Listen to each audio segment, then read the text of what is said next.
Hey guys, what's up? It's CS back here with another installment, and here is my review for UFC 162, Silva versus Weidman. Alright, we got a lot to get through. That was a phenomenal card, of course, capped off with a phenomenal finish.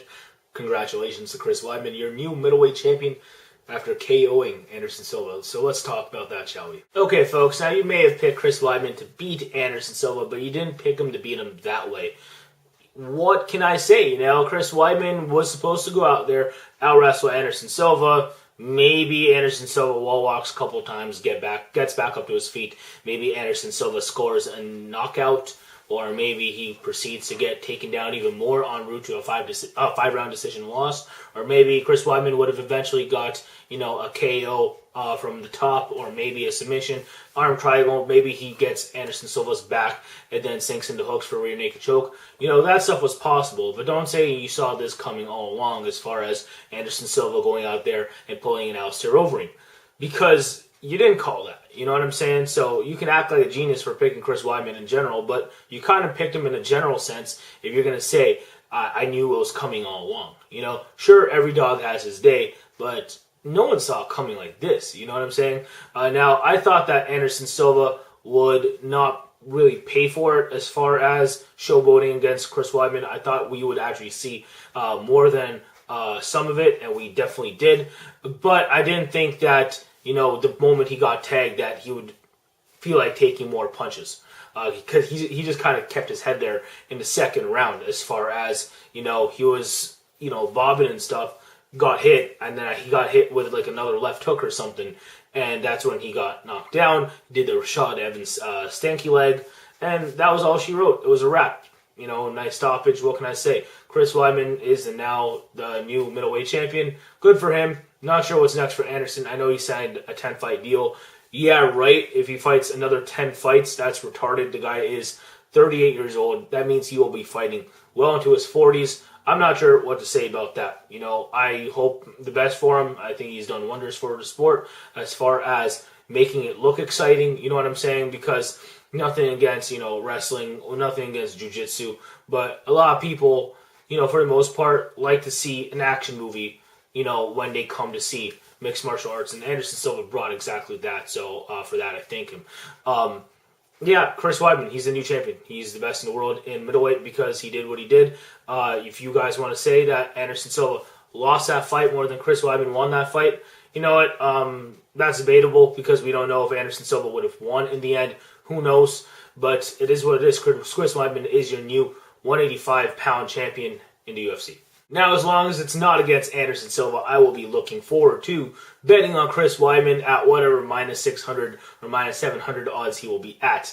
Next up, featherweight bout in the co-main event between Frankie Edgar and Charles Oliveira. Now, Charles looked sick in this fight, as far as his cardio is concerned, as far as his chin was concerned, and he was giving Frankie all he had as far as the Muay Thai.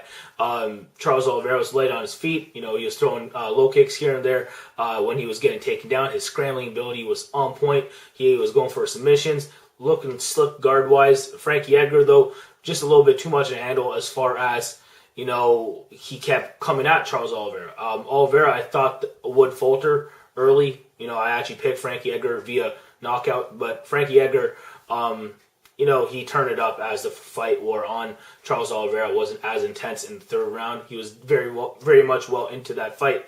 But Frankie Edgar, the footwork was just too much for Charles Oliveira. Charles Oliveira has a sick skill set, and he has sick athleticism. It's just he's used to guys getting overwhelmed by that, and if they don't get overwhelmed by that, he usually gets finished himself. Frankie Edgar took him to a decision and, won convincingly. So, nicely done. I thought Frankie was going to get the knockout in the end. He didn't. But it is what it is. At least 30-27 on, two cards? Yeah, 30-27, 30-27, and 29-28. So it is what it is, guys. Nicely done for Frankie Edgar. What's next for him? Who knows? Ricardo Lamas is out with an injury. That's why Jung Chan Sung is going to fight Jose Aldo for the belt. Now, I put Edgar up against Lamas. Whoever wins that gets the winner of Jung and Aldo. So I think that makes sense. We'll see. Featherweight division, very exciting lately. Next up, another middleweight bout, Tim Kennedy versus Roger Gracie. Roger, I thought he was going to get him the first round. Damn. Yeah, I thought Roger would come in to this fight, in shape, him being the first Gracie fighting into the UFC in a while. I thought he'd be motivated and stuff. Eventually just get the submission after, X amount of takedown attempts against Tim Kennedy. I thought Tim Kennedy would look kind of rusty.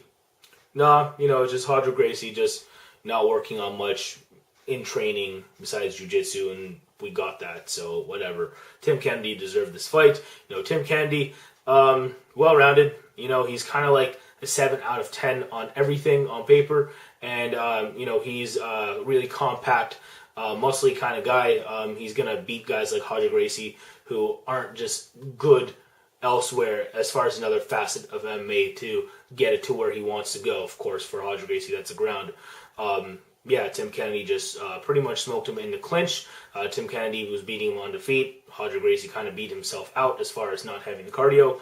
Nice win for Tim Kennedy. What's next for him? I don't know. If they really want to put Tim Kennedy up against like Mark Munoz, who just won, no, he's not winning that fight, but whatever. Still a nice win for Tim Kennedy tonight in his debut. And speaking of Mark Munoz, damn, he looked awesome against Tim Boetsch. I thought Tim Boetsch was going to win that fight all day, every day, just because Mark Munoz, I knew he was depressed and stuff. I thought he would show signs of ring rust. And I thought Tim Boetsch, on paper as an MMA wrestler was better. I thought his stand-up was more refined. But Mark Munoz just showed a lot of heart, gritty performance. Definitely was in the better shape of the two. Tim Boetsch is not horrible shape. I know he just cuts a lot of weight. He's going to want to end a fight early if possible, although he's a greedy dude. He has no problem going to decisions, and that's usually what happens with him. But Mark Munoz just looked like he had an extra gear as far as wanting it more. And I'm not here to question Tim Boetsch's, desire to win the UFC. It's just Mark Munoz. This is a huge comeback for him. I'm really proud of him as far as getting over, whatever he was depressed with. I know that Chris Weidman loss was just devastating for him. I know he plumped up to like 250 pounds or something like that. There was the before photos. Then we saw the after photos. And then we saw the weigh-ins. Holy crap, I looked at that Mark Munoz right there. I knew he wasn't losing this fight because someone who looked like they trained that hard as far as his physique, I just had a feeling this guy is not going to show any signs of ring rust. Tim Boetsch went into the octagon, set the precedent early with those takedowns, and staggering Mark Munoz as far as his straight punches. Mark was able to weather all of that, rip off some takedowns of his own, and then look good in round 2. And then in 3, it was definitely a wash, 10-8 round. Nice looking way to cap off the round for Mark Munoz as far as the ground and pound to the body. That was rather nasty. Tim Boetsch is a soldier for weathering that storm, but he just didn't have enough offense because he was just getting overwhelmed by that. So really happy for Mark Munoz. Kind of made my night there. He is my doppelganger according to some people, so I guess I won at UFC 162. Now, as far as who Mark Munoz could face in his next fight, I did mention Tim Kennedy earlier, and the reason I said Tim Kennedy is because I assume that they'll have the same kind of availability after they heal from whatever injuries they may have sustained from this fight or in training. I know the rankings differential is kind of wide between them, but I think that they'd be available to book a fight for in a couple months' time. Of course, CascadeSoldier is available as well. Preferably, I'd like to see that just because both these guys did beat Tim Boetsch, and I think Mark Munoz somewhere there as far as rankings-wise, near the 7 to 9 spot as far as the top 10. If he gets by CascadeSoldier, then you can make a fight between him and Vitor Belfort, Michael Bisping, someone like that. I think he needs one more fight before he fights someone that's top 5. Anyway, let's move on to the fight that kicked us off on the main card between Cub Swanson and Dennis Siver. Of course, it ended via third round TKO for Cub Swanson. But let's talk about how it got there. Dennis Siver, he looked pretty light on his feet as far as just, doing this and then landing short combinations and whatever kicks he could throw. But eventually, come the second round, if Cub was able to survive anything that Dennis Siver threw at him in the first round, then Cub would be okay. But Siver spent the majority of the first round on top. He spent at least 3 minutes there because Cub Swanson missed that backspinning heel kick. I thought that Cub could have lost this fight if he were to, throw too much high-risk stuff. But he was able to loosen up in the second round when Dennis Siver wasn't as light on his feet, because Dennis Siver, when he's not light on his feet, he pivots less. He becomes easier to hit. There's less head movement out of him. He becomes a walking target. Cub Swanson made him look like one.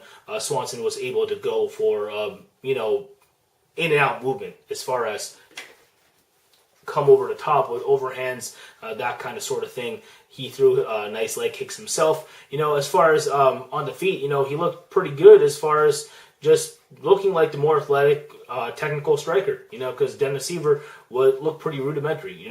Sure, it's technical, but it looked kind of basic. And Cub Swanson was hitting from all different kind of angles. Sure, some of his stuff looks wild, but it was hitting. So in his sense, it is technical because only Cub Swanson kind of hits like that in the featherweight division.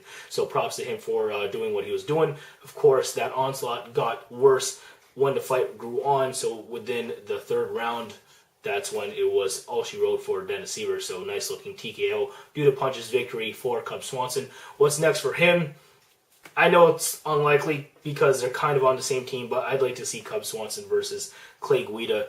Clay Guida, I just want to see him be irrelevant again due to his fighting style. Because he just doesn't do much as far as MMA. He kind of shadow boxes and wins because, he throws X amount of punches. I'll tell y'all this, Cub Swanson does not get dictated unless he gets finished, you know what I'm saying? And there's no way Clay Guida would finish Cub Swanson. Cub Swanson would figure a way to shake Clay Guida off of him and then proceed to punch him in the face, in my opinion. So I'd like to see Cub Swanson versus Clay Guida if possible, so we can stop hearing about Clay Guida in the main card. Anyway, I think that about does it for my thoughts on the main card. Let's move on to the preliminary card, shall we? Starting off with Andrew Craig and Chris Lieben. Weird-ass scorecard, 29-28 for Chris Lieben when it could have been a 30-26 for Andrew Craig. Yep, in my opinion, it should have been 30-27 at least on all cards. Andrew Craig, for me, got the first round. I think he did enough of going up the middle when Chris Lieben was doing the sideways crippler punches. And, of course, it got progressively worse, of course, in the second. And then in the third round, I think that Chris Lieben was taking too much punishment from the plum. And, of course, when he was getting knocked down left, right, and center in the third, it just looked like a retirement fight for Chris Lieben. I think he should just call it quits, in my opinion. He's taking way too much punishment. With his fighting style, he's got to take that kind of punishment, and he just can't take it for that longer. If you ask me, he's going to have some severe concussion syndrome in the future if this is going to continue. I know he is teaching MMA over in Hawaii. Maybe he should just focus on his students. I know he can get really emotionally invested in some of his fighters, so I'd like to see him as far as cornering fighters, maybe. I think he'd be good at that. Anyway, nice win for Andrew Craig. Moving on, Norman Park versus Kazuke Tokudomi. Norman Park, a little bit more polished everywhere as far as the grappling and striking. Yeah, won via decision, not surprised. Next up, Gabriel Gonzaga versus Dave Herman. Gabriel Gonzaga, what can I say? 17-second knockout over Dave Herman. Dave Herman doesn't have a great chin. He's pretty much bad at everything defensively. Gonzaga would have beat him if it went to the ground, of course, as well. And I'm sure he would have wanted to submit Dave Herman. It's just, he threw that punch. I didn't even think that Gonzaga was trying to knock down Dave Herman or knock him out with that. It was just textbook, counter. And it was nicely done. Dave Herman went for a kick, kept his hands down, and pop. Nicely done for Gabriel Gonzaga. I'm pretty sure I talked more about this fight in this 20-some-odd seconds than it actually lasted. So whatever, as far as who Gonzaga faces next, I just hope that he doesn't fall in love with his hands if he should be going for takedowns against that guy. Anyway, let's move on. Edson Barboza versus Rafael Oliveira. Oliveira should have had a better game plan than to try to time jiu-jitsu-like takedowns. Edson Barboza is a very athletic, very crafty young man, and he's going to be able to work his game plan to a T. And he did, just throwing leg kicks and stuff. Rafael Oliveira really should have worked on a power double leg or tripping him up in the clinch. Didn't make enough of an effort to get it to a grappling setting, because he wasn't going to set up his takedowns and stuff against someone that athletic as Edson Barboza. You could wait for an opening, but he saw that wasn't working early. He should have just rushed in for takedowns and hopefully get him go for broke. He didn't. He got TKO'd in the second round due to leg kicks because of that. So nicely done, Edson Barboza. Next up, Brian Melancon versus Seth Baczynski. Brian came in looking good in his UFC debut. He's 5'8", Seth Baczynski is 6'3". Just, flat-footed style power punching, which would work against Seth Baczynski because Seth Baczynski has no stand-up defense whatsoever. So he was able to knock down Seth and then finish him off via strikes near the end of the round. Nice debut, what can I say? And last but not least on this card, the bout that kicked us off overall, Mike Pearson versus David Mitchell. Pierce kind of dropped the first round. You could argue didn't look that great, but in the second round, he was able to knock down David Mitchell and then finish him off with more strikes. Nicely done, TKO in round 2. Hopefully they just give Mike Pierce Rick's story already. We want to see that fight on the free card because I know there's still beef between them, so I think that'd be cool, and I think that'd be kind of relevant fight for the UFC welterweight division. Anyway, guys, I think that about does it for my review of UFC 162. Again, very good card. I'm still astonished at what happened in the main event. If you guys want to tell me what your thoughts are on that or any of the other events, please tell me in the comment section below. And yeah, hopefully I hear from you soon, and you will see my picks for UFC on Fox, Johnson versus Moraga, maybe next week or the week after. So until then, deuces for all my supporters, bruises for all my haters, and take care.